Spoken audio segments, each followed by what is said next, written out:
Hi everyone, we're gonna learn how to add this great map feature to our Framer site in this tutorial using MapFrame plugin. We can zoom out and the locations we have in our CMS are going to be clustered, and we can zoom back in, pan, hover over the pins to see the location's name. We can click them to see an info pop-up. We can even click that pop-up to see a detail page,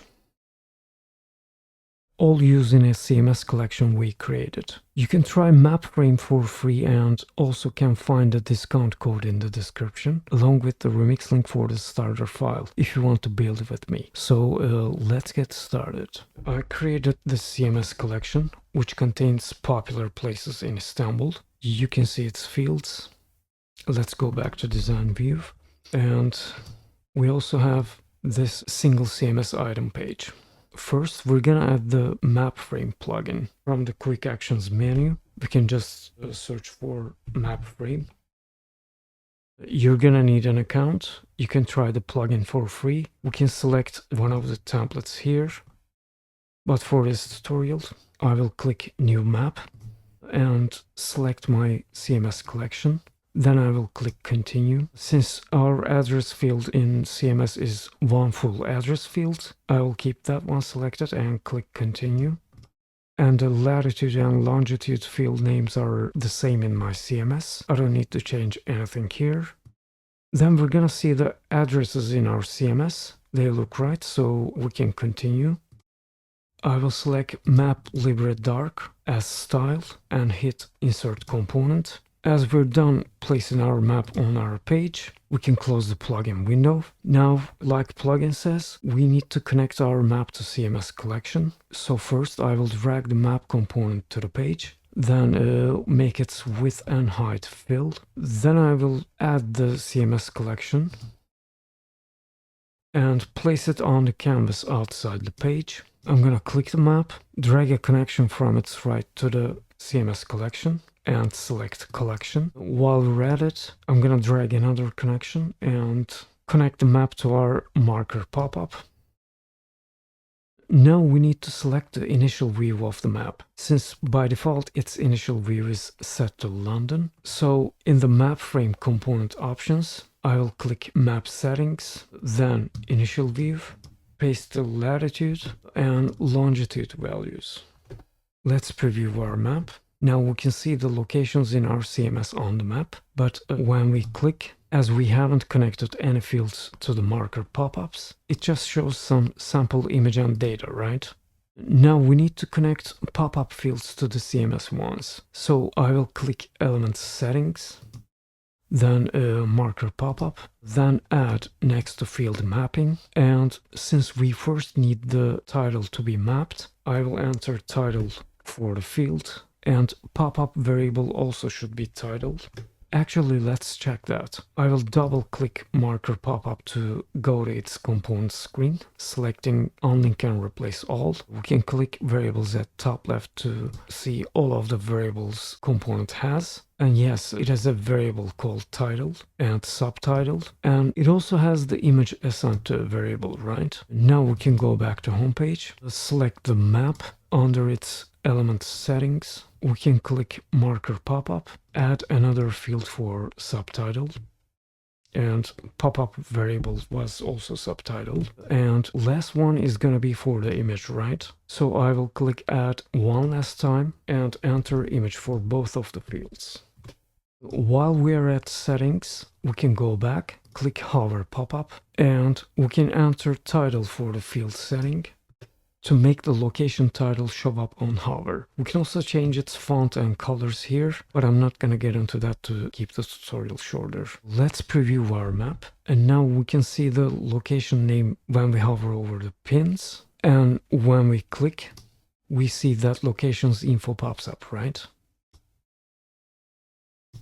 Lastly, we can also add a link to pop-ups to view that location's detail page that I showed in the beginning. So I will go to marker component screen. Now there is a link variable here, but we won't use it. So after removing that link, we're gonna add the link within the component. To do that, we need to insert our places CMS collection and filter it to show only the current location to make sure we're going to see its detail page without changing any other setting. So I will click the plus button and drag my places collection to the canvas. Then I will place it into the component at the very top. While it is selected, I will click add next to filters on the right panel. I'm gonna point title and select static. I'm gonna click value, then set variable, and I will select title. By doing that, we simply filter the CMS items to show only the ones we have the same title with this component's title value, which is going to be the current location, since Popup's title variable is connected to the title field in the CMS, right? So that way, we're only going to have current location listed, and that's gonna help us link in to its detail page. Now, without changing anything to make its link cover the whole pop-up, I will make the CMS collection's position absolute.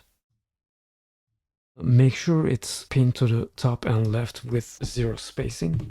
And I'm gonna make its both width and height 100%, as I said, to cover the whole pop-up. And I will do the same for the single CMS item, making its position absolute. It's already pinned to top and left with 0 spacing, and I'm gonna make its full width and height.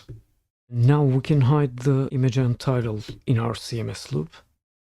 Let's go back to homepage and preview, and once we click any of the locations, we see a pop-up with its image and info, and we can click the pop-up to go to its page, right?